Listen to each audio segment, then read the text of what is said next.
एका पोलीस नायकाचा वेदनादायक आवाज, एका लहान मुलीचा पहिला वाढदिवस आणि एका वडिलाचा तुटलेला आत्मा. मानसिक छळ, अन्याय आणि वरिष्ठांची मनमानी यामुळे पुणे पोलीस दलात खळबळ उडाली आहे. नमस्कार मंडळी, मी उमेश शिटणारे आणि आज आपण बोलणार आहोत निखिल रणदिवे या पोलीस नायकाच्या त्या हृदय पिळवटून टाकणाऱ्या कहाणीबद्दल, जे ऐकून प्रत्येकाच्याच डोळ्यात पाणी येईल. पुणे पोलीस दलात मोठी धक्का देणारी घटना समोर आली आहे. पोलीस नाईक निखिल रणदिवे हे 5 डिसेंबर पासून बेपत्ता आहेत. बेपत्ता होण्यापूर्वी त्यांनी सोशल मीडियावर एक भावनिक पोस्ट आणि त्यानंतर स्वतःचा फोटो श्रद्धांजलीच्या फ्रेममध्ये टाकला आणि मग आपला मोबाईल बंद केला. तेव्हापासून आजपर्यंत त्यांचा काहीही संपर्क नाही.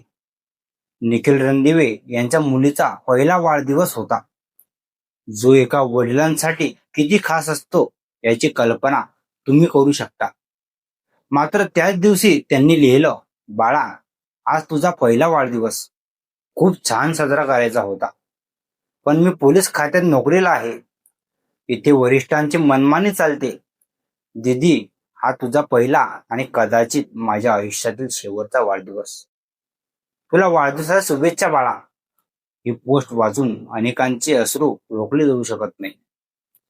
या स्टेटस नंतर काही वेळातच त्यांनी आपला फोटो भावपूर्ण श्रद्धांजली अशा फ्रेममध्ये पोस्ट केला.